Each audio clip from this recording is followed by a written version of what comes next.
विल्हेम्स परिवार नोबल्स के सबसे धनी और प्रतिष्ठित परिवारों में से एक है।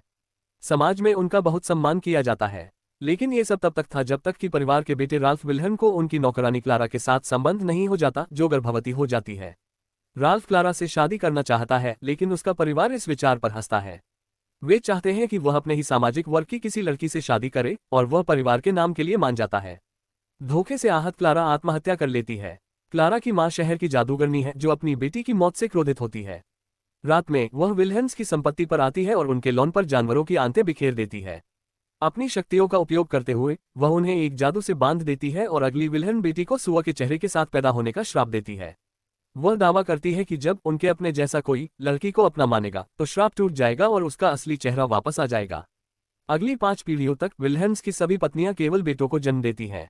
आखिरकार 6ठी पीढ़ी में एला और लियोनार्ड विल्हेम्स को एक बेटी पैदा होती है, लेकिन उसके चेहरे पर सुअर जैसी कोई चीज नहीं होती। परिवार खुशी मनाता है, ये सोचकर कि जादूगरनी का श्राप काम नहीं किया। लेकिन उन्हें यह नहीं पता कि एला लियोनार्ड के साथ धोखा कर रही थी, इसलिए बेटी विल्हेम नहीं है। इसलिए पहली विल्हेम बेटी पेनेलोप है, जो जेसिका और फ्रैंकलिन विल्हेम की बेटी है। जादूगरनी का श्राप पेनेलोप पर काम करता है और वह सुअर की नाक और कानों के साथ पैदा होती है। चूंकि विल्हेम शहर की चर्चा का विषय है, लड़की के जन्म को मीडिया द्वारा बहुत उत्सुकता से देखा जाता है। जेसिका नहीं चाहती कि कोई उसकी बेटी को देखे। वह एक रिपोर्टर की आंख भी फोड़ देती है, क्योंकि उसने पेनेलोप को झलक देख लिया था। वह पेनेलोप की मौत का नाटक करती है और फिर उसके अस्तित्वहीन शरीर का अंतिम संस्कार करती है, ताकि कोई भी उसके चेहरे को देखने की कोशिश न करे। वह फिर तय करती है कि जब तक श्राप नहीं टूटता तब तक लड़की को बाहर नहीं जाने देगी। वे एक डॉक्टर से नाक को सर्जिकल रूप से हटाने और इसे ठीक करने के बारे में भी बात करते हैं। लेकिन पता चलता है कि कैरोटिड धमनी सीधे उसकी नाक से गुजरती है, इसलिए अगर इसे काटा गया तो पेनेलोप की मौत हो जाएगी।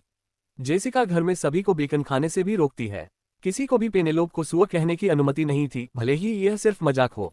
छोटी पेनेलोप कभी कभी उनके मुख्य गेट तक भाग जाती थी, लेकिन जेसिका उसे भी अनुमति नहीं देती। अपनी बेटी को एक सामान्य चेहरा दिलाने का कोई रास्ता न देखकर जेसिका पारंपरिक तरीके से समाधान ढूंढने का फैसला करती है। चूंकि जादूगरनी ने कहा था कि श्राप तब टूटेगा जब उनके अपने जैसा कोई लड़की को अपना मानेगा, जेसिका को विश्वास है कि यह तब दूर हो जाएगा जब पेनेलोप की शादी उनके सामाजिक स्तर के किसी व्यक्ति से हो जाएगी।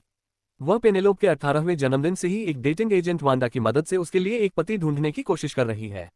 वह जितने भी लड़कों को पेनेलोप से मिलवाने लाए हैं, वे सभी भाग गए हैं। पेनेलोप कभी भी अपने घर से बाहर नहीं गई है, और चूंकि उसके अस्तित्व की खबर को गुप्त रखा जाना चाहिए, इसलिए उसे मिलने आने वाले लड़कों को मिलने के बाद एक गैर प्रकटीकरण समझौते NDA पर हस्ताक्षर करने के लिए कहा जाता है।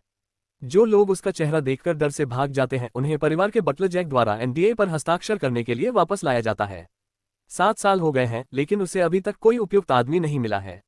एक दिन एडवर्ड हम्फ्री वैंडरमैन III, एक धनी व्यवसाय का बेटा, पेनेलोप से मिलने आता है।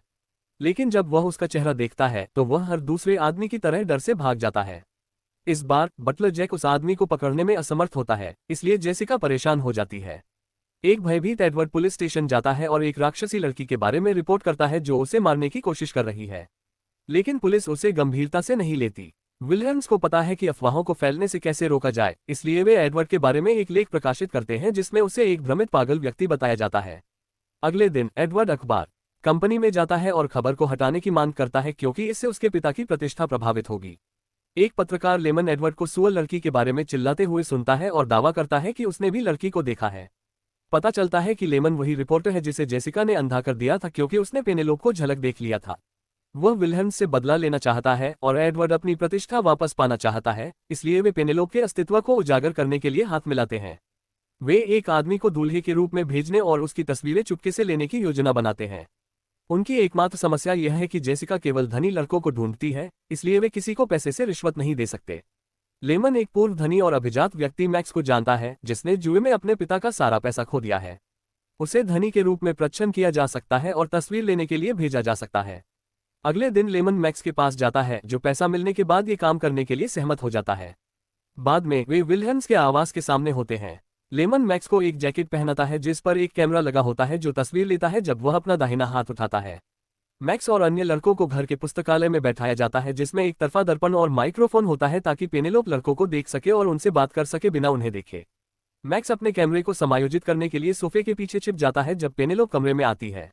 अन्य सभी लड़के उसका चेहरा देखकर डर से भाग जाते हैं, लेकिन मैक्स, जिसने उसका चेहरा नहीं देखा है, बैठा रहता है। पेनेलोप को पता था कि ऐसा होगा, इसलिए वह दुखी भी नहीं होती। अचानक वह मैक्स को कैमरे के माध्यम से सोफे पर बैठा हुआ देखती है। पेनेलोप हैरान हो जाती है और तरफा दर्पण के माध्यम से उससे बात करने जाती है। वह उसे किताब की अलमारी से एक किताब निकालते और अपनी जैकेट में रखते हुए देखती है। मैक्स चौंक जाता है जब वह उसे पुकारती है और किताब को मेज पर रख देता है। वह उससे पूछती है कि क्या उसने उसका चेहरा देखा है, लेकिन मैक्स स्पष्ट रूप से कहता है कि उसने देखा है। दोनों कुछ देर बात करते हैं और एक दूसरे के करीब आते हैं, लेकिन वह उसे अपना चेहरा नहीं दिखाती। मैक्स के जाने से पहले पेनेलोप उससे कहती है कि वह कल फिर आए। वांडा और जेसिका, जो बातचीत सुन रही थी, खुशी के आंसू बहाती हैं। अगले दिन मैक्स लेमन और एडवर्ड से विल्हम्स के आवास के बाहर मिलता है और फिर से जैकेट पहनता है। मैक्स अंदर जाता है और फिर से पुस्तकालय में पेनेलोप का इंतजार करता है। वह उब जाता है और एक खिलौना मेढक पर सीटी बजाने लगता है। पेनेलोप अचानक पूछती है कि क्या वह कोई वाद्य यंत्र बजाता है। वह बदले में उससे अनुमान लगाने के लिए कहता है। विल्हम्स पुस्तकालय में कई वाद्य यंत्रों के साथ एक बैंड स्थापित करते हैं और मैक्स को उन्हें बजाने के लिए कहते हैं ताकि पेनेलोप अनुमान लगा सके। दोनों हंसते हैं क्योंकि मैक्स वाद्य यंत्रों को बहुत खराब तरीके से बजाता है। अंत में वह पियानो बजा रहा होता है जबकि वह दर्पण के दूसरी तरफ से उसे निर्देश दे रही होती है। अचानक मैक्स को अपने हाथ पर एक हाथ महसूस होता है और वह पीछे मुड़ता है। वह पहली बार पेनेलोप का चेहरा देखकर चौंक जाता है, लेकिन वह घृणा या डर महसूस नहीं करता, बल्कि वह अपना हाथ उठाता है और उसके चेहरे को छूने की कोशिश करता है, लेकिन गलती से एक तस्वीर खींच लेता है। वह इस बात पर शाप देता है, लेकिन पेनेलोप सोचती है कि यह उसके चेहरे की वजह से है और भाग जाती है। मैक्स उसे रोकने की कोशिश करता है, लेकिन जब वह नहीं रुकती तो वह बाहर निकल जाता है। कैमरा लेमन को देने के बजाय वह पेनेलोप की गोपनीयता का सम्मान करता है और इसे तोड़ देता है। लेमन और एडवर्ड क्रोधित हो जाते हैं और अपना पैसा वापस मांगते हैं। तभी जेसिका और वांडा बाहर आती है और मैक्स को लेमन के साथ देखती है। जेसिका को पता चलता है कि मैक्स एक जासूस है, लेकिन मैक्स फिर भी अंदर आ जाता है। जबकि दोनों बात करते हैं, मैक्स को एहसास होता है कि जेसिका उनके सामाजिक स्तर के किसी व्यक्ति की तलाश कर रही है, क्योंकि केवल वही श्राप तोड़ सकता है। पेनेलोप सीढ़ियों पर दिखाई देती है और मैक्स से पूछती है कि क्या वह उससे शादी करेगा और उसे श्राप तोड़ने में मदद करेगा। उसकी निराशा के लिए मैक्स नहीं कहता है। रात में पेनेलोप घर से भागने और अपनी मर्जी से जीने का फैसला करती है। वह अपने चेहरे के आधे हिस्से को एक स्कार्फ से ढक लेती है और एक खिड़की से चुपके से बाहर निकल जाती है। जब जेसिका को पता चलता है तब तक बहुत देर हो चुकी होती है। एडवर्ड और लेमन, जो घर पर नजर रख रहे थे, को भी उसके भागने के बारे में पता चलता है। इस बीच पेनेलोप पहली बार लोगों की भीड़ देखती है। वह एक पार्क में लंबी सैर करती है, जैसा कि वह हमेशा से चाहती थी, और अपनी माँ को आखिरी बार यह कहने के लिए फोन करती है कि वह घर वापस नहीं आ रही है। वह फिर एक होटल में रात बिताने के लिए जाती है और अपनी माँ के कार्ड का उपयोग करके भुगतान करती है। इस बीच लेमन और एडवर्ड अखबार में एक विज्ञापन प्रकाशित करते हैं जिसमें पेनेलोप जैसी दिखने वाली लड़की का स्केच होता है, ये दावा करते हुए कि जो कोई भी ऐसी लड़की की तस्वीर ढूंढेगा उसे $5000 का इनाम मिलेगा। पेनेलोप को पता है कि वह अपनी माँ के कार्ड का उपयोग नहीं कर सकती क्योंकि इससे उसका पता लगाया जा सकता है, इसलिए वह लेमन को फोन करती है। पेनेलोप पैसे के लिए अपनी खुद की तस्वीर बेचना चाहती है। लेमन और एडवर्ड हैरान होते हैं लेकिन सहमत हो जाते हैं। वह एक फोटो बूथ में अपनी तस्वीर खींचती है और इसे लेमन के पास ले जाती है। अगले दिन पेनेलोप की तस्वीर पूरी दुनिया को दिखाने के लिए अखबार में प्रकाशित होती है। पेनेलोप फिर एक पब में जाती है जहां वह एनी नाम की एक लड़की से मिलती है और उससे दोस्ती करती है। एनी उसे अपनी बाइक पर सवारी कराती है। इस बीच मैक्स अखबार में पेनेलोप की तस्वीर देखता है और लेमन पर गुस्सा होता है। जब वह उसका सामना करने जाता है तो लेमन उसे बताता है कि पेनेलोप ने खुद तस्वीर बेची है और वह अपनी स्वतंत्रता की घोषणा कर रही है। ये खबर मैक्स को एक बैंड में पियानो वादक बनने के अपने सपने को फिर से शुरू करने के लिए प्रेरित करती है। वह अपने पुराने दोस्त के पास जाता है और फिर से पियानो बजाना शुरू कर देता है। कुछ महीनों बाद पेनेलोप पूरी तरह से अपनी जिंदगी जी रही है, सर्कस में जा रही है, आइस स्केटिंग कर रही है, बार में जा रही है, और क्या नहीं। वह हर बार जब कुछ नया करती है तो अपने माता पिता को एक पोस्टकार्ड भेजती है। एक दिन उसके माता पिता शहर में घूमते हुए उसे देख लेते हैं। वह भागने की कोशिश करती है और एनी के साथ पब में पहुंच जाती है। एक थकी हुई पेनेलोप बेहोश हो जाती है और उसके चेहरे से स्कार्फ हट जाता है। हर कोई उसका चेहरा देखता है और हैरान हो जाता है। जब पेनेलोप जागती है तो वह अस्पताल के बिस्तर पर होती है। कई रिपोर्टर उसकी तस्वीरें लेते हैं और वह शहर की चर्चा बन जाती है।